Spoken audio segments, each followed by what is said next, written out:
الرحیم۔ یہ بیان چل رہا ہے کہ نیکی والے راستے کے اوپر جب چلا جائے نیک کام کے لیے، اور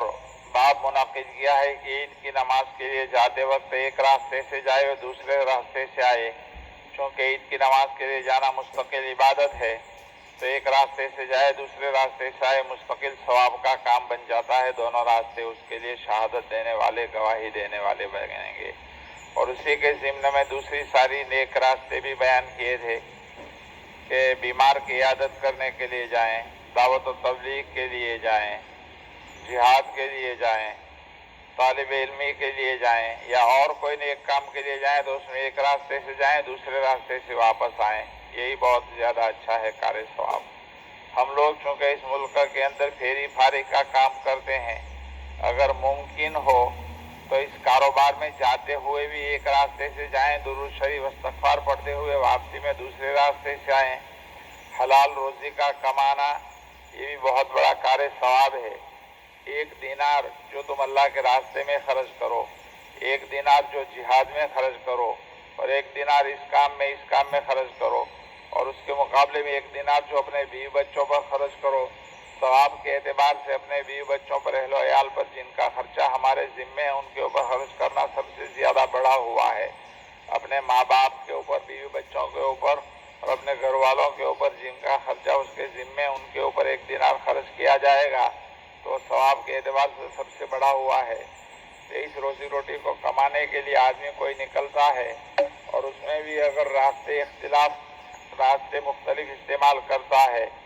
ایک راستے سے گیا دوسرے راستے سے آیا، تو اس میں بہت زیادہ فائدہ ہوتا ہے، ثواب ملتا ہے۔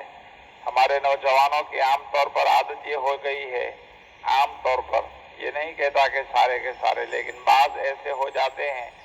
کہ وہ کاروبار میں جاتے ہوئے، کاروباری مستقل حلال کام ہے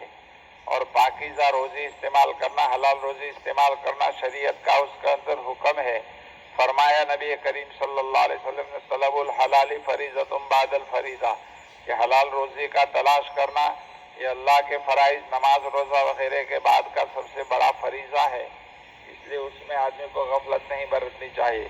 لیکن یہ کمانا بھی پورا حلال طریقے پر ہونا چاہیے۔ عام طور پر ہمارے نوجوانوں کی عادت یہ ہے کہ روزی کمانے کے لیے نکلتے ہیں کار کے اندر تو پورے راستے کے اندر گائن قوالیاں وغیرہ سنتے رہتے ہیں، کوئی فائدہ نہیں، وقتی طور کے اوپر دل خوش ہو جاتا ہے لیکن اس سے ہمیشہ کے لیے گناہ ثبت ہو جاتا ہے۔ کیا یہ اچھا ہو کہ اس راستے کے اندر جاتے آتے ہوئے یا مسجد کی طرف جاتے آتے ہوئے راستے میں درود شریف پڑھتے رہیں، استغفار پڑھتے رہیں، ایک کام کرتے رہیں،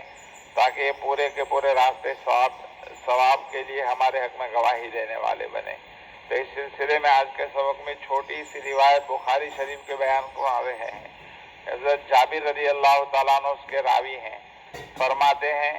کہ جب عید کا دن ہوتا تھا تو نبی کریم صلی اللہ علیہ وسلم عید کے لیے ایک راستے سے تشریف لے جاتے تھے اور دوسرے راستے سے واپس آتے تھے۔ عید کی نماز پڑھنے کے لیے عید کتنا خوشی کا دن ہوتا ہے،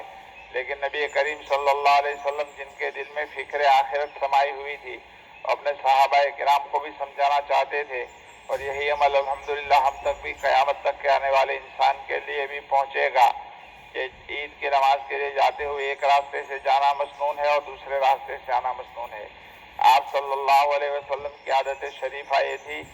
کہ شہر کے باہر کھلی فضاؤں کے اندر عید کی نماز پڑھا کرتے تھے۔ حالانکہ مسجد نبی کا ثواب کتنا زیادہ ہے، اس کو چھوڑ کر نبی کریم صلی اللہ علیہ وسلم مدینہ منورہ سے باہر تشریف لے جاتے تھے اور وہاں عید کی نماز ادا فرماتے تھے۔